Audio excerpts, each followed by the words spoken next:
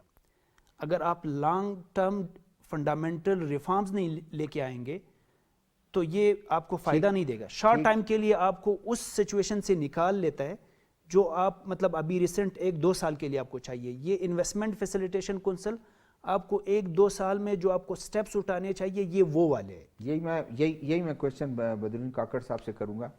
دیکھیں جو چیزیں انہوں نے بتایا انڈیکیٹ کیا وہ چیزیں تو ظاہر ہیں وہ, لیکن ہم اس طرف جا رہے ہیں. SIFC کے اگر اس کے کونسل کے آپ ڈیسیجنز دیکھ لیں, اس کے تحت آپ انویسٹمنٹ کی ایک ٹارگٹ دیکھیں تو ایک امید تو کی جا سکتی ہے کہ بہتری کی طرف جا رہی ہے. بہت شکریہ شہزاد ذوالفقار صاحب. یقیناً اس کو اگر ہم ایک لارجر پکچر میں دیکھیں جائے اور ماضی کو دیکھتے ہوئے, حال میں رہتے ہوئے اور مستقبل کو اگر ہم اس کا موازنہ کرتے ہیں تو یہ ایک بہتر قدم ہے گورنمنٹ کی طرف سے. خاص طور پہ اس میں جتنے بھی سٹیک ہولڈرز ہیں, جس میں ہمارے دفاعی اداروں کے سربراہان اور چاروں صوبوں کی طرف سے وزرائے اعلیٰ اور وزیر اعظم صاحب, چونکہ اس کو آپ کو ملک کی اکانومی کو پرائرٹی دینی ہوگی. جیسے آپ دفاع کو پرائرٹی دیتے ہو, اسی طریقے کا یہ جو سہولت کاری کا جو کونسل بنائی گئی ہے فارن انویسٹمنٹ کا, اس کا مقصد بھی جو اس کو باہر سے اس کا جو پکچر نظر آتا ہے اس کا یہ ہے کہ ایک کم سے کم اس پر ہم سب کو ایک اتفاق کرنا چاہیے تاکہ اس سے ہم پیچھے پھر کوئی بھی اگر نئی گورنمنٹ آتی ہے تو اس کے سامنے یہ بھی ایک لائن ہو کہ اس لائن کو ہم لوگوں نے پھر کراس نہیں کرنا ہے. خاص طور پہ ملکی مفاد کو دیکھتے ہوئے اس میں اپنے 1.5 انچ کی وہ مسجدیں ہم نہ بنائیں. ہم نے یہ سوچنا ہوگا کہ ملک کا مفاد کیا ہے. اس میں صوبے چونکہ اس میں بھی کنٹریبیوٹ کریں گے, آپ کا جو لا انفورسمنٹ کی ایجنسیز کی اس کا بہت بڑا کردار ہے, اور خاص طور پہ پھر فیڈرل گورنمنٹ کا کردار آتا ہے کہ وہ کس طریقے کے ساتھ فارن انویسٹمنٹ میں صوبوں کے لیے سہولت کاری کرتی ہے. کیونکہ پہلے یہ ایک پیچ میں نہ ہونے کی وجہ سے اگر صوبے ولنگ ہوتے تھے تو وفاق کی طرف سے مشکلات ہوتی, اگر وفاق ولنگ ہوتا تھا تو صوبے کی طرف سے مشکل ہوتا تھا. اس طریقے سے ان سب کو ایک پیچ پہ لانے کا مقصد یہی ہے کہ مستقبل قریب میں جو MOUs کا آپ نے ذکر کیا کہ MOUs پرائم منسٹر نے کہا کہ شاید MOUs کریں, جو تو یہ یقیناً خوش آئند بات ہے. اور سب سے بڑھ کر کہ جیسے ڈاکٹر صاحب نے کہا کہ پاکستان کا جو پہلا ٹارگٹ ہے جو آپ کا کرنٹ اکاؤنٹ ڈیفیسٹ ہے, جو سال کا میں کم سے کم مہینے کا اگر ہم اس کو نیرو پہ لیں $1 سے $1.25 ارب جو ہمیں مہینے کا یہ خسارہ ہے. یہ $1 سے $1.5 ارب یہ وہی ہے کہ ہمیں IMF کے پاس دھکیلتی ہے, یہ وہی $1.5 ارب ہیں جو ہمیں مقروض بناتی ہے, یہ وہی $1.5 ارب ہیں جو ہماری روپے کی قدر میں کمی لاتی ہے. اب اس کے لیے 2 طریقے کار ہیں. پہلا طریقہ کار یہ ہے کہ آپ نے ایکسپورٹ کو طرف جانا ہے. ایکسپورٹ اورینٹڈ جو ہماری انڈسٹریز ہیں اس کو آپ کس طرح سے فیسلیٹیٹ, امپورٹ پہ. اب میں آتا ہوں کہ آپ کے امپورٹ جب انویسٹمنٹ ہوتی ہے, لازمی بات ہے انویسٹمنٹ میں ایسے سیکٹرز آپ کے پاس آئیں گے. یقیناً جیسے ڈاکٹر صاحب نے کہا کہ سر دست وہ انویسٹمنٹ آپ کو شاید اتنی بڑی انویسٹمنٹ نظر نہ آئے, لیکن اس کا جو دور رس آپ نتائج دیکھتے ہو اس کا امپیکٹ یہ ہے کہ جو چیزیں آپ دوسرے ممالک سے منگواتے ہو اس پہ اپنے ڈالرز سے خرچ کرتے ہو تو اس کے آپ خود مینوفیکچرنگ شروع کر لیتے ہو.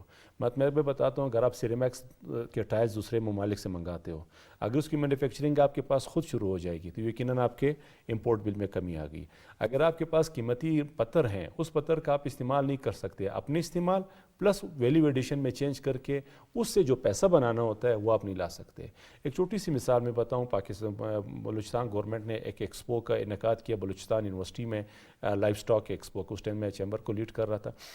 ان دنوں ایران کے ہمارے نیبرنگ کنٹری سے ہمارے پاس ہے کہ اگر آپ کے پاس state of the art slaughter house ہوں, پاکستان کی جتنی بھی جو جانور کا گوشت ہے یہ زندہ اور سلاٹر ہاؤس آپ اس کی پیکنگ بہتر طریقے سے کریں جو ہائیجینک ہو تو اس کے پورا خریدار ہم ہیں. جب آپ کے پاس اس طرح کی اپرچونٹیز ہیں, وہ اپرچونٹیز کی مسنگ کہاں پر ہے؟ اب اگر آپ کے پاس پورے بلوچستان کے اندر ایک state of the art slaughter house نہیں ہے, آپ کے جانور اس طریقے کے ساتھ جو دنیا سے ڈیمانڈ کرتی ہے, یہی چیز اگر ہم انویسٹمنٹ کسی کی ٹیکنیک اپنے ملک لاتے ہیں, وہ اس ٹیکنیک سے وہ فارن انویسٹر بھی کما رہا ہوگا, لیکن ہم اس قابل ہو جائیں گے کہ میڈ ان پاکستان ایکسپورٹ شروع ہو جائے گا, آپ کے پاس ویلیو ایڈیشن میں پیسے آنے شروع ہو جائیں گے. اس کا سب سے بڑا جو امپیکٹ ہے فارن انویسٹمنٹ کا, اس کو ہونا بھی یہی چاہیے. اور شروع دن سے ایز اے فرام بلوچستان جب ہم تعلق رکھتے ہیں, ہمارا مقصد بھی یہ ہوتا ہے کہ ہم کہتے ہیں کہ لوگوں کو اس میں اس کا پارٹ بناؤ. اور انویسٹمنٹ ایسے ہوں جس میں ساتھ لوکلز بھی اس کے ساتھ شامل ہو. وہ سمجھے کہ اس پیسے کہ اگر میں کما رہا ہوں میرا ملک بھی کما رہا ہے, میرے ساتھ جو اس نے انویسٹمنٹ کی ہے وہ بھی کما رہا ہے, کیونکہ ہمارے پاس وہ تمام را مٹیریلز ہیں کہ اس کو ہم فنش نہیں بنا پا رہے ہیں. ہم آج تک بھی وہی ٹریڈیشنل مائننگ میں لگے ہوئے ہیں. دنیا میں ایک عام سی بات ہے کہ ایک بہت بڑا راک جس کے آپ سلیب بناتے ہیں اس کا ایک علیحدہ قیمت ہوتا ہے, اور اگر آپ اس کے ٹکڑے لاتے ہیں اس کا ایک علیحدہ قیمت ہوتا ہے. اب چونکہ ہم کم سے کم ضائع ہو, کم سے کم ضائع ہو. تو آج بھی ہمارے جو ہم بلاسٹنگ سے کرتے ہیں, دنیا میں کہیں بھی یہ بلاسٹنگ نہیں ہوتی, تباہ کرنے والی. اب آپ بلاسٹ جب کرتے ہو پورے پہاڑ میں بلاسٹ کرتے ہو تو آپ کے پاس کیا نکلے گا. تو یہ وہ چیزیں ہیں اگر اس کے طرف ہم قدم اٹھا رہے ہیں, گورنمنٹ کا قدم اٹھا رہے ہیں تو اس کو اپریشیٹ کرنا چاہیے. خاص طور پہ میں اس میں جو اگر کہوں نگران گورنمنٹ کی چونکہ ایک محدود اس کے اپنے اختیارات ہیں, اس میں پاکستان آرمی کے جو انہوں نے قدم اٹھایا ہوا ہے کہ ان سب کو سپورٹ کرنے کے لیے, سب کو میپر کرنے کے لیے, یہ بہت ضروری ہے.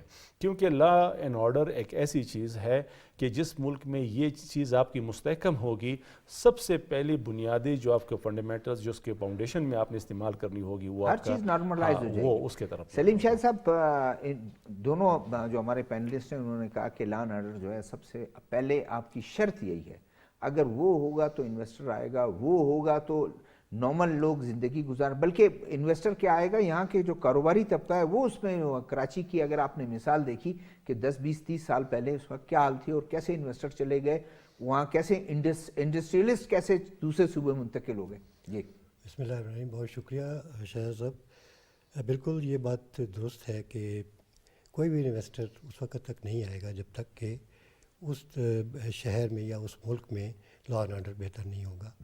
اس لیے کہ وہ کوئی بھی اپنا سرمایہ جو ہے وہ اس لیے نہیں لائے گا کہ وہاں پہ لا اینڈ آرڈر کا پرابلم ہو, اور وہ انویسٹمنٹ کا مطلب یہی ہوتا ہے کہ اس نے کمانا بھی ہے, اس نے باہر بھی اپنے, اگر وہ فارن انویسٹر ہے تو اس نے فارن بھی اپنی انویسٹمنٹ کو لے کے جانا ہے, اپنا پیسہ لے کے جانا ہے. لیکن اسی لیے میں سمجھتا ہوں کہ آپ کوئٹہ کی مثال لے لیں کہ کوئٹہ میں جو انڈسٹریل اسٹیٹ ایک ہے آپ کے ایسٹرن بائی پاس کے پاس, اب آپ دیکھ لیں کہ وہ انڈسٹریل اسٹیٹ کیوں نہیں بن سکی, کیوں جو ہے وہ ڈیولپ نہیں ہو سکی. اس کی مین وجہ یہی ہے. آپ کو یاد ہوگا کہ ایک بڑا باٹلر یہاں پہ وہ آئے تھے, انہوں نے یہاں پہ اپنی پیپسی کی وہ لگائی, اور آخرکار انہیں جانا پڑا اس لیے کہ انہیں جس قسم کی صورتحال کا سامنا کرنا پڑا. تو اس لیے بیسک چیز جو ہے وہ سب سے امپورٹنٹ ہے لا اینڈ آرڈر. تو حکومت کو اس کی طرف توجہ دینی چاہیے کہ لا اینڈ آرڈر جو ہے نا وہ بہت مثالی ہونا چاہیے. دوسری بات یہ ہے بزنس کمیونٹی کا اعتماد بحال کرنا. جی ہاں, اس سے ہی بحال ہوگا. اس لیے کہ بزنس کمیونٹی, میں نے کہا نا کہ پیسہ اگر میرا پیسہ ہے تو میں کیسے, میں نے پھینکنا تو نہیں ہے نا, میں انویسٹ کروں گا کہ مجھے لے جانے کی اجازت ہو, میں اپنے پیسے واپس بھی لے جا سکوں, جو کما رہا ہوں وہ لے جا سکوں, یا ری انویسٹمنٹ لا اینڈ آرڈر سے کافی بحال ہو گئے, ان کے اعتماد بحال ہوگا کہ مجھے کوئی خطرہ نہیں. جی ہاں, لیکن اب جو ہے وہ یہ ہے کہ جو بلوچستان میں اور بلکہ ملک میں بھی لا اینڈ آرڈر کی سچویشن بہت اچھی نہیں تھی, لیکن اب امپرومنٹ آ رہی ہے آہستہ آہستہ. اس کو سامنے رکھ کر آپ نے دیکھا کہ پرائم منسٹر نے آج جو ہے اپنی پریس کانفرنس میں باتیں کی. انہوں نے کہا کہ اب چند دنوں میں کچھ MOU سائن ہوں گے, اور وہ خوشخبری کی بات ہے. اس میں یہ ہے کہ انویسٹمنٹ کے حوالے سے وہ ہے. پھر دوسری بات انہوں نے جو بات کی, دیکھیں انہوں نے بات کی کہ نجکاری جو ہے وہ بہت امپورٹنٹ, کیونکہ ہمارے ادارے جو ہیں وہ یعنی سارے ادارے جو بڑے ادارے نجکاری پر ہم آتے ہیں, لیکن یہ جو MOU سے جب سائن ہوتے ہیں تو اس سے بھی تو اعتماد کی ایک فضا جو ہے وہ قائم ہوتی ہے. بالکل جو انویسٹر ہے, انویسٹر جب یہ دیکھتا ہے کہ جی فلاں جو انویسٹر آ گیا ہے پاکستان میں اور وہ انویسٹ کر رہا ہے, تو دوسروں کو تحریک ملتی ہے, اور وہ اس کی بڑی کمپنی, جیسے ابھی آپ دیکھیں کہ ریکوڈیک ہے, ریکوڈیک میں جو آپ کی جو بیرک ہے, بیرک بہت بڑی کمپنی ہے, اس کو جب یہاں پہ آ گئی ہے وہ, اور وہ ریکوڈیک میں کام کر رہی ہے, تو اس سے بہت آپ کو جو ہے آپ دیکھیں کہ سعودیز نے کہا کہ ہم بھی جو ہے اس میں انویسٹمنٹ کرنا چاہتے ہیں, اور انہوں نے اپنی حالانکہ لوگوں کو ان کو ڈرایا گیا کہ یہ ایریا تو اتنا وہ ہے, یہاں پر لا اینڈ آرڈر کا اتنا پرابلم ہے, یہ وہ کبھی نہیں آئیں گے, لیکن وہ آئے. بالکل یہ بات ہے. تو لیکن وہ آئے, تو میں نے کہا نا کہ آپ کمپنی بہت بڑی کمپنی ہے وہ دنیا میں, اس کا نام ہے, تو اس نے جب آ گئی ہے تو دوسرے بھی آئیں گے, اور اس کی دیکھا دیکھی اس کو کہ ہم بھی جو ہے اپنا انویسٹمنٹ کریں اور ہم بھی وہاں سے اپنے لیے وہ کر سکیں، ارن کر سکیں منی. تو یہ لا اینڈ آرڈر. دوسری بات یہ ہے کہ جو آپ جو پرائیویٹ سیکٹر ہے اس کا اعتماد بحال کرنا ہے.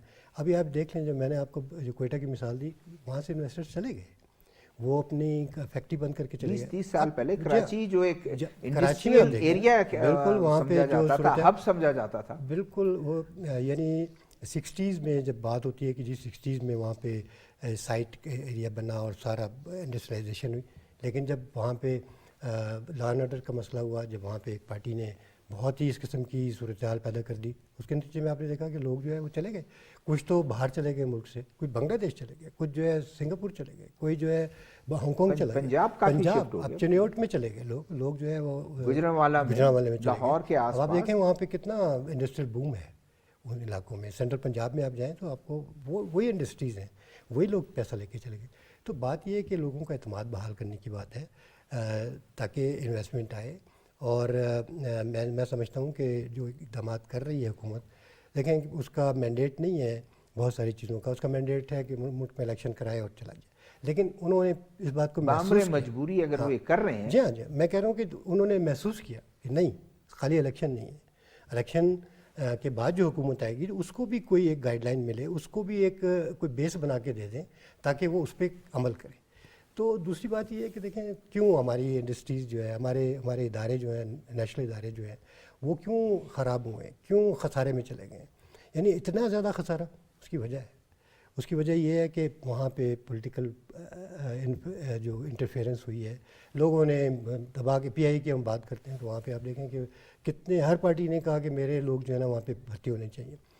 دنیا میں جو ایک جہاز کے اوپر شاید میرے خیال ہے 100-150 لوگ ہوتے ہیں، آپ کے جو 400-500 لوگ ایک جہاز کے لیے وہ ہیں بھرتی کیے ہوئے ہیں. تو یہ ایک ان چیزوں نے، یہ غیر ضروری اخراجات، پولیٹیکل انٹرفیئرنس، پھر یہ کہ جو پولیٹیکل پارٹیز ہیں، اب ہم بات کر رہے ہیں نا کہ یہ ہماری جو پالیسیز بن رہی ہیں، مسئلہ یہ ہے کہ ایک حکومت نے اپنی پالیسی بنائی، دوسری حکومت جب وہ حکومت میں ہوتے ہیں، وہ اپوزیشن میں ہوتے ہیں، وہ اس کو اسی وقت کرتے ہیں. یہ تو ناکام پالیسی. جیسے ہی اگر وہ دوسری حکومت آتی ہے، دوسری پارٹی آتی ہے، وہ اس کو بالکل صاف کر دیتی، بولتے نہیں ہم نئے سرے سے کریں. تو میں سمجھتا ہوں کہ آپ کو اپنی معیشت کو بحال کرنا، جیسے ہم نے میثاق جمہوریت کیا، ہمیں ایک میثاق معیشت کی ضرورت ہے تاکہ جو پالیسیز چل رہی ہیں اس کو آگے بڑھا سکیں. جب آپ متفق ہوں گے اس کے اوپر، کم از کم اس پہ تو متفق ہوں. یہی ہم ڈاکٹر صاحب سے پوچھیں گے. اچھا، اس میں کچھ ایڈ کرنا چاہ رہا ہوں ذوالفقار صاحب. اسپیشلی یہ جو پرائم منسٹر صاحب نے کہا تھا کہ کچھ MOUs ہم لوگ سائن کر رہے ہیں ابھی اسی منتھ میں یا بائی دی نیکسٹ ویک، اور اس میں سے اگر وہ الیکشن سے پہلے کچھ پریکٹیکل کر سکے، مطلب کچھ انویسٹمنٹ آئے، تو اس کا ایڈوانٹیج یہ ہوگا. مارچ میں آپ نے واپس جانا ہے IMF کے پاس. اگر آپ کے پاس کچھ انویسٹمنٹ آئے، آپ کا فارن ایکسچینج ریزروز کچھ بڑھے، تو آپ بارگیننگ پوزیشن میں ہوں گے IMF کے ساتھ ڈیل کرنے کے لیے. جو آپ نیا ڈیل کریں گے، یہ تو آپ کو 9 months کا ملا ہے، نیکسٹ آپ کو ملے گا 4 years 3 years کا ملے گا جو لانگ ٹرم ہے. اگر وہ آپ فیزیبل ٹرمز کے اوپر وہ ڈیل کر سکے تو وہ آپ کو اگلے 4-5 سال تک فائدہ دے گا. اس کا یہ فائدہ یہ ہے کہ اگر یہ ابھی کیئر ٹیکر گورنمنٹ اس کو فیزیبل بنا سکے، اس میں سے کچھ پریکٹیکل ہو سکے، اس کا فائدہ آپ کے IMF ایگریمنٹ میں ہوگا. سیکنڈ، اگر اس میں سے کچھ پریکٹیکل انویسٹمنٹ آئے تو آپ کی فائنینشیل سٹیبلٹی کچھ سٹیبلائز ہو جائے گی، کیونکہ ابھی آپ کے پاس فارن ایکسچینج ریزرو جو SBP کے ریزروز ہے وہ اراؤنڈ $7.5 billion ہے. تو وہ اتنے مطلب سیٹسفیکٹری نہیں ہے. اگر اس میں سے فار انسٹنس آپ کے پاس کچھ ریزروز اس طرح سے آئے کہ آپ کے foreign exchange reserves 15 billion 16 billion dollars تک جائے، تو آپ IMF کے ساتھ جس ٹرمز اینڈ کنڈیشن کے اوپر بیٹھیں گے وہ آپ کے لیے فیوریبل ہوں گے. لیکن یقیناً دیکھیں ہماری گورنمنٹ ہے، ان کے ذہن میں ضرور ہوگا IMF کے پاس جو جائیں گے ان کو پتہ ہے کہ ہم نے یہ کرنا ہے، بات سے وہ کرنا ہے. بریک کا وقت ہوا ہے، اس کے بعد پھر ہم واپس آتے ہیں. ناظرین بریک کا وقت ہوا ہے، بریک کی طرف چلتے ہیں.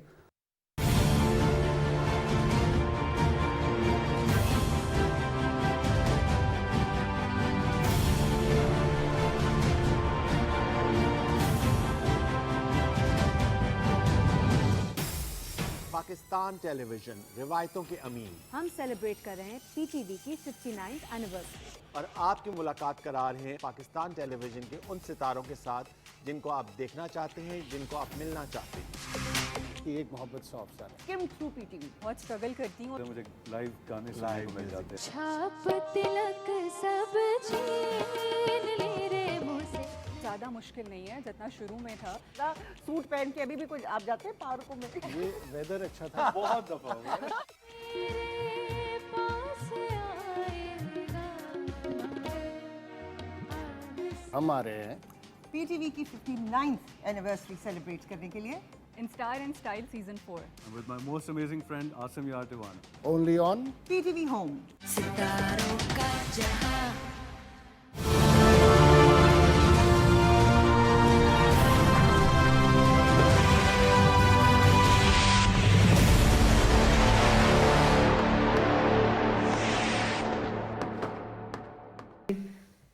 ایاز صاحب یہ تو ہم بات کر رہے تھے جو آپ نے نشاندہی کی, اسی لیے تو آئی ایم ایف کا دیکھیں جو پچھلی گورنمنٹ نے جو کیے آئی ایم ایف کے ساتھ سارا کچھ کیا ابھی, کیونکہ آنر کرنا ہے. جو ہم کہہ رہے تھے نا کہ کنٹینیوٹی نہیں ہوتی, بعض چیزیں ایسی ہوتی ہیں اگلی گورنمنٹ آتی ہے اس کو فلفل کرنا پڑتا ہے. اب ان کیئر ٹیکر گورنمنٹ کو پتہ ہے کہ ہم نے آئی ایم ایف کے پاس بہت سے, ابھی میٹنگ ان کی چل رہی تھی, اس سے پہلے چل رہی تھی, اور اس کے بعد مارچ میں نئی حکومت آئے گی اور اس کے بعد پھر وہ واپس جائیں گے. ہو جائیں گے. ایک اور بات سلیم شاہد صاحب نے بھی اس پہ بات کی, میں چاہ رہا تھا کہ اس پہ وہ کریں. گورنمنٹ کبھی ہمیشہ ویسٹرن کنٹریز میں آپ دیکھیں کہ پرائیویٹ سیکٹر میں کم بلکہ نیشنلائز تمام چیزیں ہوتی ہیں. بھٹو صاحب نے کبھی نیشنلائز کیا تمام اداروں کو اس لیے کہ وہ جو سرمایہ دار طبقہ ہے وہ اس کی گرفت مضبوط نہ ہو, لیبر کے ساتھ زیادتی نہ ہو, تمام چیزیں فیسلٹیز ملیں ایک نیک نیتی کے تحت. لیکن کیا ہوا کہ ہم اس کو چلا نہیں سکے, یا پولیٹیکل انٹرفیرنس, یا اس پہ اتنا بوجھ ڈال دیا گیا کہ مجبوراً آج ہمیں مطلب بہت ہی ہیوی ہارٹ جس کو کہتے ہیں کہ ڈیسیجن لینا پڑتا ہے کہ ہم اس کو فلیگ کیریئر جو ہے جس کو ہم فخر کرتے تھے مجبوراً آپ دینا اس لیے پڑ رہا ہے کہ وہ خسارہ ہم برداشت نہیں کر سکتے. ذوالفقار صاحب وہ کہتے ہیں کہ دیر آیت درست آیت. یہ جو ابھی پرائیویٹائزیشن کی بات ہو رہی ہے, اسپیشلی PIA اسٹیل مل جو خسارے میں جا رہے ہیں, دنیا میں ایک جو سوشلسٹ سسٹم تھا اس میں یہ سارا کا سارا سینٹرلائز سسٹم ہوتا تھا, اسٹیٹ اون انسٹیٹیوشن, اس حساب سے سارا سسٹم چلتا تھا. اکنامکس میں اسپیشلی جو کنیزین اکنامکس ہے اس میں گورنمنٹ کا یہ کام نہیں ہے کہ آپ ادارے چلائے, آپ مطلب پروڈکشن کرے, یہ پرائیویٹ انڈیویجولز کا کام ہے. آپ ان اداروں کو سازگار ماحول دینا, آپ سازگار ماحول دے. اگر کوئی مطلب کوئی وہ مونوپولی وغیرہ بنا رہا ہے, کارٹیلز بنا رہا ہے, آپ اس کارٹیلز کو توڑیں.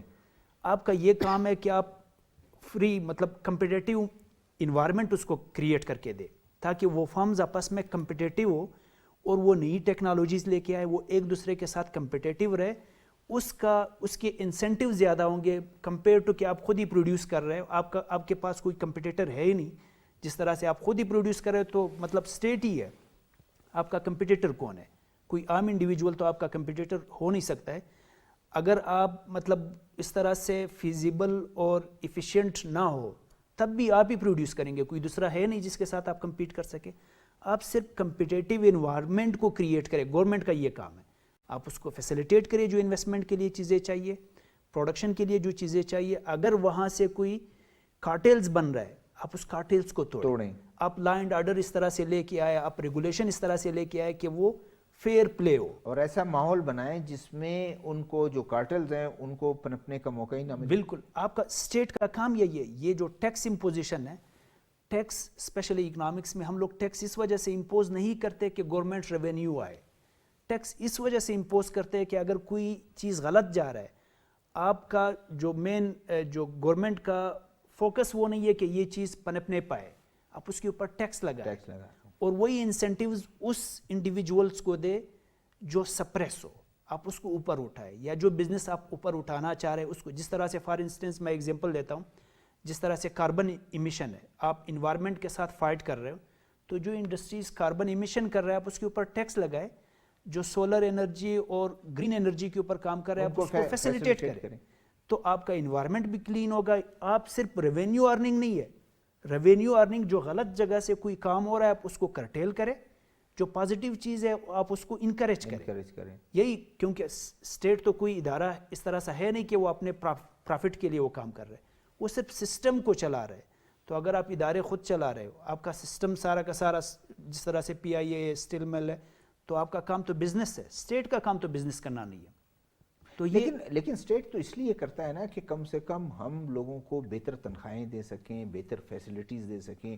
شاید جو نمائندے تھے یا پولیٹیکل پارٹیز یا گورنمنٹس بنے, شاید ہم نے اس کو شاید اتنا کیئر نہیں کیا. بالآخر ابھی ہمیں یہ مجبوراً کرنا پڑ رہا ہے جو آپ کہتے ہیں کہ دیر آئے درست آئے. بدر الدین کاکڑ صاحب یہ بتائیں کہ یہ گورنمنٹ کی جو پالیسی ہے کہ ہم, آپ کا تعلق بھی بزنس کمیونٹی سے ہے, کہ کچھ جب آپ بزنس کے کچھ اصول ہوتے ہیں کہ اخراجات آپ کے کتنے ہونے چاہیے, ارننگ جتنی ہے اس ارننگ کو دیکھ کے آپ وہ کریں گے. جس دن آپ کی ارننگ زیادہ ہونا شروع ہو جائے گی آپ زیادہ بہتر فیسلٹیز بھی دینے پڑیں گے اور اپنے اخراجات بھی بڑھائیں گے. تو جب اخراجات اتنے زیادہ ہوں اور آپ کے ارننگ کچھ نہ ہو تو وہ تو پھر بند ہی ہونا ہے. اور پھر کب تک گورنمنٹ جو ہے ان کو پیسہ دے کہ وہ اس کو چلائیں, کب تک پیسہ دیں ان کے لیے گرانٹ دیتی رہے. شہزاد صاحب, آپ جتنے بھی پرائیویٹ سیکٹر کے ادارے جب اس کو آپ دیکھتے ہو وہ آپ کے کمپٹیٹیو بیس اس کے جابز ہوتے ہیں اور اس میں ٹارگٹ بیس جابز ہوتے ہیں. ٹارگٹس اس کمپنی کے فائدے کے لیے ہوتے ہیں. وہ ایسے ٹارگٹس, ایسی پالیسیز اپنے مارکیٹنگ والوں سے کرواتی ہیں, اپنے تھنک ٹینک سے کراتی ہے کہ وہ مقابلے کی فضا کو جنم دے سکے اور لیس میں بیسٹ دینے کی کوشش کر سکے. اور پاکستان میں اس کے لیے ایک ادارہ بنایا ہے کمپٹیشن کمیشن, تاکہ مسابقتی کمیشن کارٹیل نہ بنے. اگر کہیں پہ پتہ چلے کہ شہزادہ ذوالفقار صاحب اور بدر الدین کاکڑ نے مل کر کے ایک بات کرنی ہے تو یہ کارٹیل ہے. ہم دونوں ایسی بات کریں گے کہ میں آپ سے بہتر بولوں, آپ مجھ سے بہتر بولیں, اور تھرڈ پہ ڈاکٹر صاحب اور سلیم شاہد صاحب مجھ سے بھی بہتر, ہم دونوں سے بھی بہتر بولے گا. تو یہ ہوتی ہے کہ اس طرح چیزوں کو موازنہ کیا جاتا ہے. لیکن پاکستان میں ہم نے سیاسی بھرتیاں, پولیٹیکل سکورنگ, لگژری لائف دینا, اخراجات بہت زیادہ, جس میں کوئی آپ کے پاس جتنی بھی آپ مطلب سوری ٹو سے کہنا پڑ رہا ہے کہ آپ کے پاس کوئی ٹارگٹ نہیں ہے, آپ نے کوئی اچیومنٹ نہیں ہے, آپ کی سیلریز فکس ہیں, آپ کے انسینٹیوز فکس ہیں, آپ کو کوئی خدمت پہ کہ عوض نہیں ہے کہ اس مہینے آپ نے کام کم کیا تو آپ کو کم ملیں گے, آپ نے ٹارگٹ اچیو نہیں کیا تو آپ کو ملنا ہے نا, تو آپ یہ سب چیزیں جب آپ کی فکس ہو گئی ہیں تو یہ یقیناً بات ہے کہ عام سے ایک انسان کے ہیومن بینگ کے ایک تقاضا ہے کہ جب اس کو صاحب پتہ چل جائے کہ مجھے ساری چیزیں مل رہی ہیں تو اس کے ایفرٹس کم ہوگا. جب اس کو پتہ ہوگی کہ لگن ہوگی کہ میں اس ٹارگٹ کے بعد مجھے یہ چیز ملے گا, اس ٹارگٹ کے بعد میں اس پوزیشن پہ آؤں گا, میں اپنے اس ادارے کو اگر اس پوزیشن میں لاؤں گا دنیا کا یہ ادارہ بھی مجھے پھر اپروچ کرے گا. بونس ملوں گا کہ میں کچھ کنٹریبیوٹ کر سکوں اور اس ادارے کو بہتر بنا سکوں. پورے دنیا کا میکینزم اسی طرح ہے. پرائیویٹ بینکنگ میں جائیں, آپ نیشنل بینک میں جائیں, اب وہ ہمارا قومی ادارہ ہے, لیکن وہاں پر آپ کو رویے کا زمین آسمان کا فرق نظر آئے گا. فرق صرف یہ ہے کہ وہ سیکیور ہیں, یہ انسیکیور ان پرفارمنس ہے. یہ جو پرائیویٹ سیکٹر میں بیٹھے ہیں, اگر اس کے سی او کے پاس میرا کمپلین جاتا ہے تو اس کو معلوم ہے کہ میری جاب کو خطرہ ہے, اس کو معلوم ہے کہ منتھ کے اینڈ پہ اگر میں یہ پرفارمنس نہ دے سکا میں شاید یہ جاب آج سے کھو بیٹھوں. لیکن جو دوسرے سائڈ پہ ہیں وہ کہتے ہیں اگر میں نے پرفارمنس نہ دیا تو زیادہ سے زیادہ میں ایک برانچ سے دوسرے برانچ میں چلا جاؤں گا. یہ مائنڈ سیٹ چونکہ یہ ایک بیماری ہے. تو قصور تو سارا کچھ تو گورنمنٹ کا نہیں ہے نا, یہ ایک بیماری ہے, پولیٹیکل پارٹیز کا نہیں ہے. نہیں, ہمارا بھی تو قصور ہے. بالکل, ہم ایک معاشرہ ہے, معاشرہ ہم بیمار ہیں. ہم بیمار ان سینس یہ ہے کہ ہم بیمار اس طرح بنے کہ ہم نے وہ تک و دو محنت اس کا تو آج سے دے دیا. ہم آج دے کے گورنمنٹ کا ایک جاب آتا ہے, اس کے پیچھے لاکھوں لوگوں کی اپلائیز ہوتی ہیں, اپروچ ہوتے ہیں. کیوں ہوتے ہیں؟ اس کے پیرالل جابز بھی آپ کے پاس آتے ہیں, لیکن وہاں پر اس جاب میں محنت ہے, اس جاب میں آپ کے ایفرٹس ہیں. ہم اس کمفرٹ کے طرف, جو گورنمنٹ کے جاب میں کیا ہے, صرف کمفرٹ ہے, سہولت ہے کہ شہزادہ صاحب اگر میرے تعلق والے ہیں تو وہ جو نیپوٹزم ہے وہ تو سب سے زیادہ یہیں پر ہے. یہیں پر جا کر کے ہم میرٹ کا قتل کرتے ہیں. جس معاشرے میں میرٹ کا قتل شروع ہو جاتا ہے تو آپ کے پاس پروڈکشن پروڈکٹیو جو آپ جس کو کوانٹٹی میں کوالٹی کی آپ وہ کرتے ہو تو کوالٹی آپ کی مر جاتی ہے. تو کوالٹی کو جو کل آرمی چیف کی طرف سے ایک اعلامیہ تھا ان کے میٹنگ کا کہ ملک میں چند ایسے عناصر ہیں جو دہشت گردی کے ذریعے ملک میں ایک افراتفری یا مایوسی پھیلاتے ہیں. یقیناً میرٹ کا قتل بھی ایک مایوسی ہے. جو شخص جس کے ہاتھ میں آپ نے قلم اور بستہ دیا ہے کہ آپ جائیں, یہ وہ مایوسی ہے کہ اس کے دوررس نتائج آپ کو نہیں ملیں گے. آپ کے انسٹیٹیوٹ ویران ہوں گے, آپ کی R&D research and development sector آپ کا ویران ہوگا, آپ کا ایفرٹس دنیا کے ساتھ اپنا موازنہ آپ کا ویران ہوگا. آج آپ کرکٹ کے گراؤنڈ میں جاتے ہو, جو آپ سے بہتر بالنگ کرتا ہے اسی کی جیت ہوتی ہے, اسی کی ٹرافی ہوتی ہے. دنیا کا ہر چیز کا موازنہ اپنے کمپٹیشن کے بیس پہ کرنا ہوگا. جب آپ کمپٹیشن سے اپنے آپ کو مبرہ کرتے ہو, آج بھی جو لوگ کہتے ہیں کہ اس کی پرائیویٹائزیشن نہیں ہونی چاہیے, اس میں ایک چیز ہے, یہ کمفرٹ پرائیویٹ سیکٹر نہیں دے گا. البتہ مجھے یقین ہے کہ گورنمنٹ سے زیادہ سیلری وہ دے گی, لیکن انسینٹیو وہ جو پرفارمنس بیس انسینٹیو ہوں گے وہ اس طرح آفر کرے گی. وہ کہے گا کہ یہ گلاس میں نے دیا ہے, اس گلاس سے 2 روپے کماؤ, آٹانا خود لے کے جاؤ, 1.5 روپے میرے پاس لا کر. یہ سمپل سے اور یہ بدرالدین صاحب کو میں سیکنڈ کر رہا ہوں, دنیا میں گورنمنٹ سیکٹر اتنی زیادہ جاب اپرچونیٹیز پرووائڈ نہیں کر رہی ہے پرائیویٹ سیکٹر میں. اور پرائیویٹ سیکٹر کی پیز اینڈ پریویلیجز زیادہ ہے گورنمنٹ سیکٹر سے. وہاں سارے لوگ جب پرائیویٹ سیکٹر میں اس کو جاب نہ ملے تب وہ آتے ہیں پرائیویٹ سیکٹر گورنمنٹ سیکٹر میں, کیونکہ وہاں اس کو زیادہ پے مل رہا ہے. کام ادھر اس نے دونوں جگہ کام کرنا ہے, چاہے گورنمنٹ سیکٹر ہے چاہے پرائیویٹ. ہم تو گورنمنٹ سیکٹر اس وجہ سے جا رہے ہیں کہ ادھر کام نہیں کرنا پڑتا ہے. یہی میں سلیم شاہد سے پوچھتا ہوں, ایک مطلب بہت اچھی ایک ڈیبیٹ ہے اس پہ کہ آج اسکولوں میں, اگر گورنمنٹ اسکولوں میں دیکھیں, گھر بیٹھے تنخواہیں لے رہے ہیں. ڈاکٹرز جو ہیں وہ آتے ہیں گورنمنٹ کے ہاسپٹل میں, یا تو غائب ہیں پیریفری میں اور جو انٹیریئر بلوچستان میں, اور اگر صوبے میں پروونشل کیپٹل میں ہیں وہ بھی 2 گھنٹے کے لیے 3 گھنٹے کے لیے آتے ہیں. اپنے ہاسپٹلز میں وہ 10 گھنٹہ 12 گھنٹہ بھی چلاتے ہیں. ہم کیونکہ موضوع ہمارا یہ ہے پرائیویٹائزیشن, تو میں یہی اس کا وہ کہ ہمیں کیوں وہ ڈیوائیڈ ہوتا ہے, ایک چیز خالی ہوتی ہے, اس سے ہم بالکل آری ہوتے ہیں کہ یہ اونرشپ, کہ یہ گورنمنٹ اتنا پیسہ خرچ کر رہی ہے اس ہاسپٹل میں, اس اسکول میں, اس کالج میں, اس یونیورسٹی میں, مجھے بچوں کو پڑھانا بھی ہے اور اپنی ڈیوٹی دینی ہے. تو پھر تو پرائیویٹ سیکٹر میں تو آپ جیسے انہوں نے بھی کہا, ایک دن آپ نہ آئے تو آپ کی ایک دن وہ ایبسنٹ ہوتی, تنخواہ بھی کٹتی, اگلی دفعہ آپ نے کچھ کیا وہ آپ کو کہتے ہیں جائیں کہیں. وہ ایک دن نہیں ہے بلکہ 1 منٹ بھی ہے. اگر آپ صبح لیٹ آئیں تو اٹ مینس کہ آپ کا پیسہ کٹ گیا.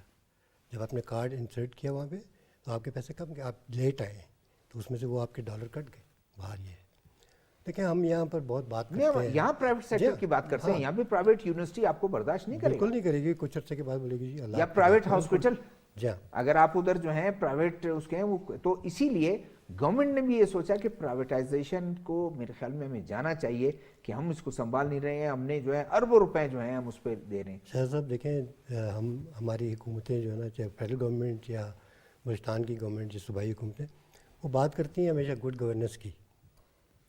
تو گڈ گورننس کیسے آ سکتا ہے جب آپ میرٹ کا قتل کریں گے؟ میرٹ کا قتل کریں گے تو گڈ گورننس کے لیے لوگ نہیں آئیں گے, آپ کے پاس وہ لوگ ہی نہیں ہوں گے.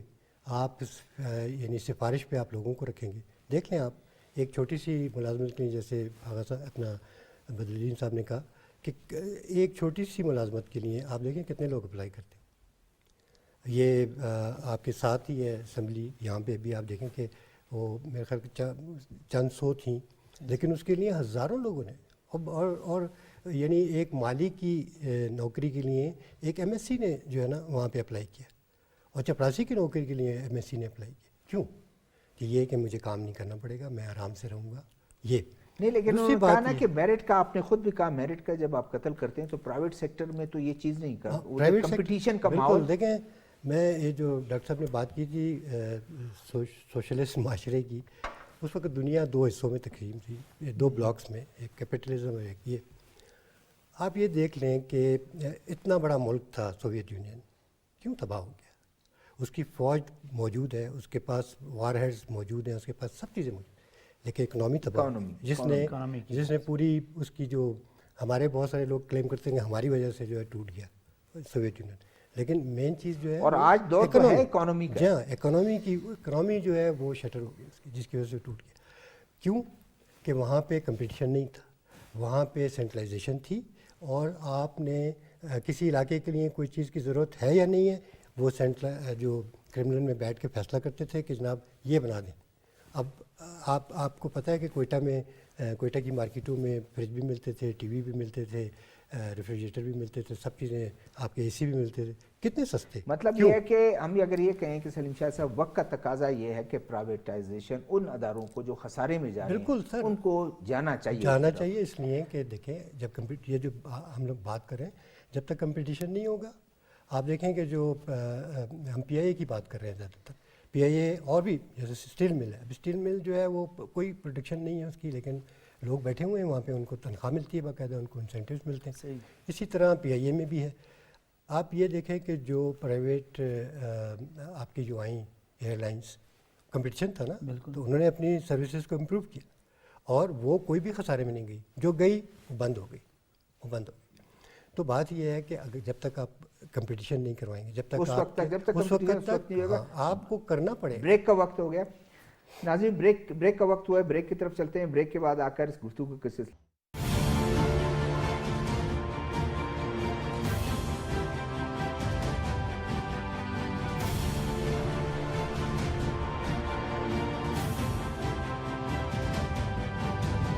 ادیب, شاعر ہماری تہذیب کے نمائندہ چہرے تھے.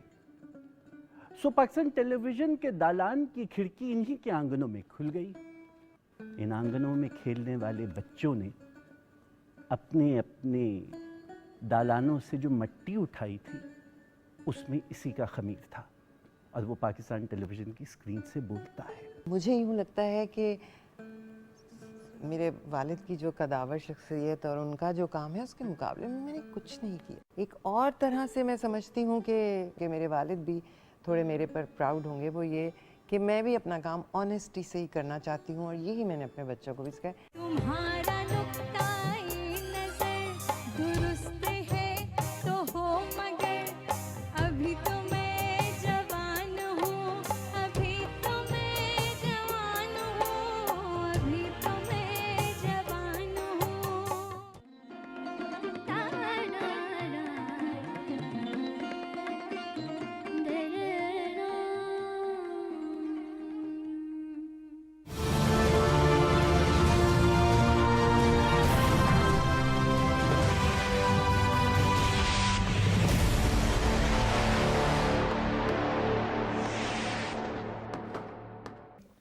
ایاز صاحب, ایک اور خوشخبری بلوچستان والوں کے لیے, اور خاص کر جو کاروباری طبقہ, بزنس کمیونٹی, اس کے لیے یہ ہے کہ ہمارے جو ریلوے کا سسٹم کوئٹہ سے تفتان تک بہت بری حالت میں. کبھی لوگ اس پہ سفر کرتے تھے, اب تو اس پہ بسوں پر سفر کرتے ہیں, اس پہ کوئی سفر گڈس ٹرین جاتا ہے, اور وہ بھی اتنی سلو, اور وہ اگر اس کی امپرومنٹ, جیسے پرائم منسٹر نے آج کہا ہے کہ وہ اس کو امپروو کریں گے, اگر اس کی بحالی ہے تو یہ تو بہت اچھی خوشخبری ہے.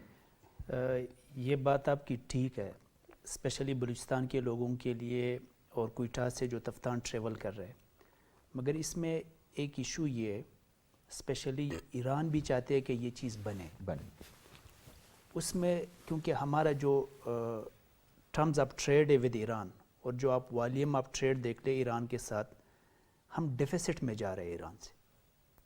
اگر ہم لوگ ایران کو ایکسپورٹ کر رہے ہیں $1 بلین, تو وہ $4 بلین ایکسپورٹ کر رہے ہیں. ہماری import 4 billion, almost 4 to 5 Times زیادہ ہے. تو یہ فیسیلیٹیٹ کرے گا. اس کی وجہ یہ نہیں ہے کہ جب ٹرین بالکل آپ کی وہ ہو گئے, زیرو پر آ گیا, اگر اس کی بحالی ہوتی ہے تو ان کو کافی فیسلٹیز ملے گی. فیسلٹیز تو یہی ہے کہ آپ کا امپورٹ بل اور بڑھے گا. مطلب پہلے اگر وہ 4 بلین ہے تو آپ اس کو فیسیلیٹیٹ کر رہے ہو, تو آپ کی امپورٹ کیوں نہیں, یہاں سے بھی دیکھیں, یہاں سے مطلب بھی آپ کا, میں کہہ رہا ہوں کہ جو والیوم آف ٹریڈ ہے اس میں آپ کا ایکسپورٹ کم ہے امپورٹ کے مقابلے میں. آلموسٹ آپ کا جو امپورٹ ہے وہ 4 ٹائم زیادہ ہے. نہیں, وہ تو جائے گا پھر اس کے بعد, اگر یہ چیزیں ہوں گی اس کے بعد جائے گا. اگر آپ وہ چیز فیسیلیٹیٹ کریں گے تو فوکس اس چیز کے اوپر رکھے جو آپ کے ایکسپورٹ کے لیے بینیفیشیل. دیکھیں نا, پنجاب سے اگر گڈس ٹرین آتی ہے اور اس نے کچھ ایکسپورٹ کرنا ہے ایران کو, تو بہت سی چیزیں جو ہیں وہ اس لیے نہیں جا رہی تھیں کہ ان کا ٹرک کے ذریعے پھر کیا ہے، پھر پرابلمز ہیں، روڈ کنڈیشن ہے. اگر آپ ایشو کا یہ وہ نہیں، ہمارا جو ٹرمز آف ٹریڈ ہے ود ایران، ہم ڈیفیسٹ میں ہے. ہمارا ٹرمز آف ٹریڈ وہ تو بہتر ہو جائے گا نا، وہ تو اس طرف جائے گا بہتری کی طرف جب آپ یہ میجر مطلب لیں گے. آپ جو ایران کی چیزیں باقی ٹیرف سب کچھ ملا کے تب بھی جب ادھر مارکیٹس میں پہنچتی ہے وہ بہت سستی ہوتی ہے کمپیئر ٹو آپ کا جو ڈومیسٹک پروڈکٹس ہے. اور اس کی ایک ریزن ہے اسپیشلی یہ انویسٹمنٹ کے حوالے سے، اوورال جو میں بتا رہا ہوں انویسٹمنٹ فیسیلیٹیشن سینٹر اور یہ سارا ایران کے ساتھ ٹریڈ، آپ کا ایک فیکٹر ہے فنڈامنٹل، اگر آپ اس کو صحیح کریں تو آپ کی یہ ساری چیزیں ان لائن ہو جاتی ہے. کون سی چیز؟ آپ کا انرجی مکس، آپ کا اسپیشلی جو آئی پی پیز کی وجہ سے آپ نے انرجی پروڈکشن بڑھائی ہے، یہ اس کاسٹ کے اوپر بڑھائی ہے کہ اس نے آپ کے ایکسپورٹ کو کل کی ہے. آپ کمپیٹیٹیو رہے نہیں. You are going to compete with Bangladesh and India لیکن یہ ان دی انٹرنیشنل مارکیٹ. نہیں، لیکن ایگزیکٹلی اس کی یہ جو سیکشن ہے ہمارا کوئٹہ تفتان کا، اس کے امپرومنٹ سے کیا پازیٹیو چیزیں بھی تو بہت سے ہیں کہ پازیٹیو لوگوں کے لیے آنے جانے کے لیے زیادہ بینیفیشیل ہے کیونکہ آپ کی انٹرنل کنیکٹیوٹی بڑھ جاتی ہے. ٹریڈ کے لیے بینیفیشیل نہیں ہے because you are in loss in trade with Iran. یہی میں بدرالدین کاکڑ صاحب سے بات کروں گا ضرور، یقیناً کہ جب آپ یہ اس کی بحالی ہوگی تو کتنا فائدہ اٹھا سکتی ہے بزنس کے. اس میں تو ایک چیز یہ ہے کہ ایران کے ساتھ ہمارے جتنے بھی ٹائز ہیں وہ بائیلیٹرل جو ہمارے اکنامک ٹائز ہیں، ہم ڈالر بیسڈ بزنس نہیں کرتے ان کے ساتھ، ہمارے ڈالرز نہیں جاتے ہیں یہاں سے. ہمارے والیوم ہم اس کو گن تو سکتے ہیں کہ ڈالرز میں اتنے والیوم ہے، لیکن ڈالرز ہم نہیں دیتے کیونکہ ان کے سینکشنز ہونے کی وجہ سے ہم بارٹر ٹریڈ کے بزنس کرتے ہیں. ہاں یہ بات ڈاکٹر صاحب کی صحیح ہے کہ ہم نے ایران میں اپنی مارکیٹنگ اتنی اچھی نہیں کی اپنی پروڈکٹس کی. کاسٹ آف پروڈکشن ہم نے چند چیزوں کا بڑھایا ہوا ہے. چند ہماری گورنمنٹ کی جو خارجہ پالیسیز کی جو وقتاً فوقتاً انٹرنیشنل انفلوئنس پہ ہم چینج کرتے ہیں، اس کا وہ لوگ ہم سے گلہ ضرور کرتے ہیں. اگر ہم اپنے چاول کے، اپنی مینگوز کی، اپنے اورنج کا، جیسے میں نے کہا کہ وہاں پر جو آپ کا لائف سٹاک کا بڑا مارکیٹ ہے، اگر آپ اس کو فوکس کرتے اور ایرانین اتھارٹیز کے ساتھ اس چیز کو اٹھاتے، لائف سٹاک کا، تو یہ اگر آپ وہاں پر فوکس کرتے ہو تو یقیناً یہ ٹریڈ بیلنسنگ آپ کے پاس آ جائے گی. اور جب یہ آپ کے پاس جو ذرائع مواصلات ہیں یہ ہونا بھی ضروری ہے. اس میں ایران کا ٹریڈ سب سے زیادہ میں فیزیبل اس وجہ سے کہ ہمیں آج جو ہمارے جو فنش گوڈز ہیں، را مٹیریل جو finish goods in sense of جب ہم جی ایس پی پلس کی بات کرتے ہیں، جی ایس پی پلس میں یہ ہے کہ ایک ایسی چیز ہے جو را مٹیریل ہم لاتے ہیں ایران سے، ہم فنش گوڈز بنا کر کے برانڈ میڈ ان پاکستان کر کے ہم یورپ بیچ سکتے ہیں. بہت سارا ایسا را مٹیریل ہے جو ہمیں وہاں سے مل رہا ہے. ہماری فیکٹریز اس کو فنش گوڈز بنا کر کے ایکسپورٹ کر رہی ہے. لیکن چونکہ ہم مار یہاں پر کہتے ہیں کہ آج ایران سب سے زیادہ چاول انڈیا سے لے رہا ہے کیونکہ وہ اس کے ایندھن کے جو ضروریات پورا کر رہے ہیں، ہم اس طرف نہیں جا رہے ہیں. ہم چونکہ ہم اپنے چاول کی جو ہم نے مارکیٹ ہے وہ ہم نے ہاتھ سے کھو دیا ہے. ہم اپنے مینگوز کے لیے اس پہ مختلف قسم کے کوارنٹائن لگا کر کے ہماری جو مینگوز ہے اس کی پیکنگ اور یہ اس چیز کے ہم نے یہ آپ کے ہر ایمبیسی میں ایک بزنس اتاشی بیٹھا ہوتا ہے. بزنس اتاشی کا کام یہ ہوتا ہے کہ وہ ہرڈلز کو ریموو کرتا ہے اور یہ کنیکٹیوٹی کو برج کرتا ہے. کیا یہ ساری چیزیں آپ کی وزارت خارجہ، آپ کی وزارت داخلہ، ان سب کو دیکھنا ہوگا. میں اگر ایک بات یہ کہوں کہ ایک نیشنل ٹیم میں بیٹھ کر میں کہوں کہ جب سیاسی گورنمنٹیں آتی ہیں ان کی پرائرٹی ایران کے ٹریڈ نہیں ہوتا، ان کے بینیفیشری زیادہ بلوچستان کے لوگ ہوتے ہیں. ان کی پرائرٹی جب آج کے وقت میں بھی جب گورنمنٹ نئے جب کیئر ٹیکر گورنمنٹ پہ نہیں، جن بزنس مینوں کے ساتھ ملاقاتیں ہوئیں، ہمارے دوست ہیں وہ سارے ہمارے دوسرے صوبوں سے تھے. بلوچستان کے ایک بزنس ڈیلیگیشن سے ملاقات نہیں ہوا. ہر سیاسی پارٹی کے پیچھے آپ کو پچھلے گورنمنٹوں میں نظر آیا ہوگا ایک فائنینسرز ہوتے ہیں. ان فائنینسرز نے پالیسی بیسڈ ایسی پالیسیاں بنائی ہیں جس میں صوبے نظر انداز ہو جاتی ہیں، وہاں کے ٹریڈ نظر انداز ہو جاتے ہیں. لیکن وہاں کے اب دیکھو ایران کے ساتھ ہم بالکل لیگل ٹریڈ کے پوزیشن میں ہیں، ہم کر سکتے ہیں، بارٹر ٹریڈ کر سکتے ہیں. ایرانی کونسل جنرل کا کہنا ہے کہ دیکھیں اب تو آپ نے دیکھا انٹرنیشنل اس میں سعودی عرب ہمارا بڑا قریبی دوست، اس کے تعلقات ایران کے ساتھ بہتر ہو گئے ہیں، تو اس کا ایک امپیکٹ بھی بہت پازیٹیو ہم پر پڑے گا.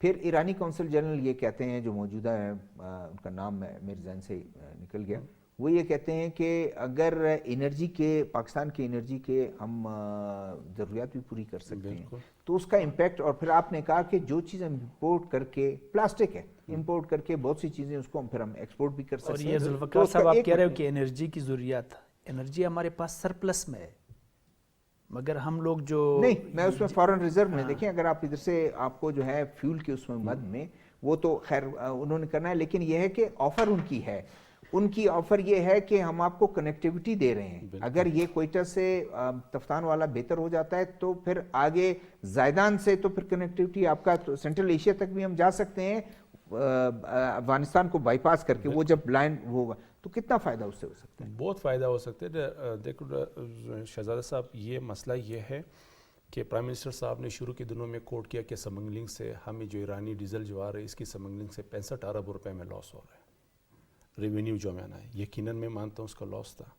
لیکن انادر سائڈ جس کو ہم ٹچ نہیں کر رہے، انڈر انوائسنگ کے ذریعے کراچی پورٹ اور لاہور ڈرائی پورٹ پہ جو امپورٹ ہوتی ہے اس کا جو ویلیو ہم کم دکھاتے ہیں، اس کے ایک جو تخمینہ لگایا گیا ہے وہ 600 ارب روپے سے لے کر 1000 ارب روپے پاکستان کی اکانومی کو نقصان دے رہا ہے.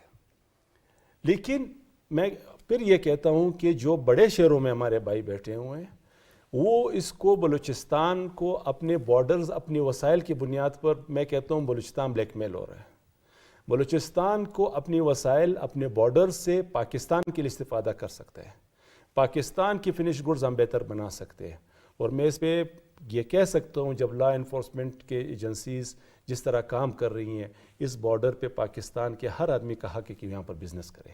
لیکن اس بزنس کو گورنمنٹ کے طرف سے، ہمارے وزارت کامرس اور ہمارے خزانہ کے طرف سے اس کو پیمپر کرنا چاہیے.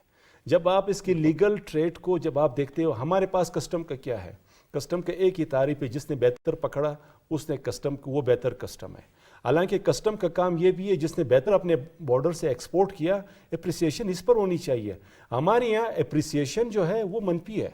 جس نے جتنے لوگوں کے گریبان پکڑے ہوں گے اس کی اپریسیشن ہوگی. ہم یہ نہیں کرتے کہ ہم نے اپنے پروڈکٹس کا کتنے اس کو ایزی کیا کہ وہ ایکسپورٹ کر سکے. تو یہ چیز ہم ٹماٹر ایران سے منگوانے نہیں دیتے. لیکن جس ٹائم ہمارے ملک میں شارٹیج ہو گئی، ہمارے ملک میں آج بھی دیکھ جو کوارنٹائن کا ادارہ ہے، جو ministry of food and security, ان کے ساتھ میں نے بات کی. جب یہ میں نے کہا بلوچستان کی اس بارڈر سے یہ کاٹن آ رہی ہے چمن سے، تو وہ کہتے ہیں اس کا کوارنٹائن ہم نہیں کر سکتے. کیوں نہیں کر سکتے؟ بولتے ہیں ہمارے پاس ایک لسٹ ہے جو اس بارڈر پہ جو کنونشنل چیزیں ہیں اس سے زیادہ ہم نہیں جا سکتے. ہم جو بات کر رہے ہیں بالکل لاسٹ کمنٹس اس کو لوں گا، ٹائم بھی ختم ہو گیا. اور سلیم شاہد صاحب، یہ سیکشن کتنا فائدہ ہمیں دے سکتی ہے بلوچستان کو؟ جیسے انہوں نے کہا ٹھیک ہے بلوچستان کچھ چیزوں کو، ان کچھ مافیاز کا وقت کا تقاضا بھی ہے، حکومت ان کو جو ہے کچلے اور لوگوں کو فیسیلیٹیٹ کرے اور بزنس مین کو فیسیلیٹیٹ کرے. دیکھیں جی، بات یہ ہے کہ ہر چیز میں ڈیٹوریشن آئی ہے ہمارے ملک میں. انڈسٹری میں جو بھی شعبہ آپ اٹھا لیں، یہی جو آپ کی ریلوے لائن ہے، اس پہ جو پیسنجر ٹرین بھی چلتی تھی، لیکن پیسنجر ٹرین سے دنیا میں کوئی بھی نہیں کماتا.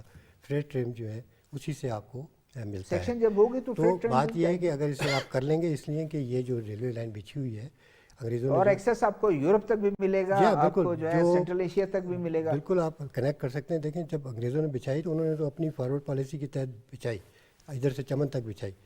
جس اسٹینڈرڈ پہ بچھائی ہوئی ہے، آپ دیکھ لیں کہ اتنی سی بارش ہوئی تو پتہ لگا کہ آپ کی وہ بالکل زمین کے ساتھ جا رہی ہے. آپ اگر اس کو امپرومنٹ کی جو بات ہے نا، دیکھیں اس کو آپ کو ریکنسٹرکٹ کرنا پڑے گا پوری ریلوے لائن کو. نہیں وہ تو کر رہے ہیں، بحالی کا مطلب بالکل. دیکھیں سب سے میں سمجھتا ہوں کہ سب سے سستا جو فریٹ جا سکتا ہے ایران اس روڈ کے ذریعے، اس ریلوے لائن کے ذریعے، وہ بالکل یہ جو مال گاڑیاں جاتی ہیں اسی سے ہو سکتا ہے. ٹھیک ہے، تھینک یو جی، تھینک یو ڈاکٹر صاحب، آپ کا شکریہ. ٹائم بالکل ختم ہو گیا ہے. بدر الدین کاکڑ صاحب آپ کا شکریہ. سلیم شاہد صاحب آپ کا شکریہ.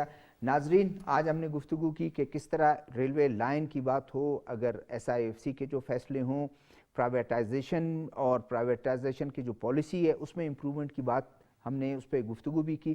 تو اپنے میزبان شہزاد ذوالفقار کو اگلے ایک پروگرام تک اجازت دیجیے گا. اللہ حافظ.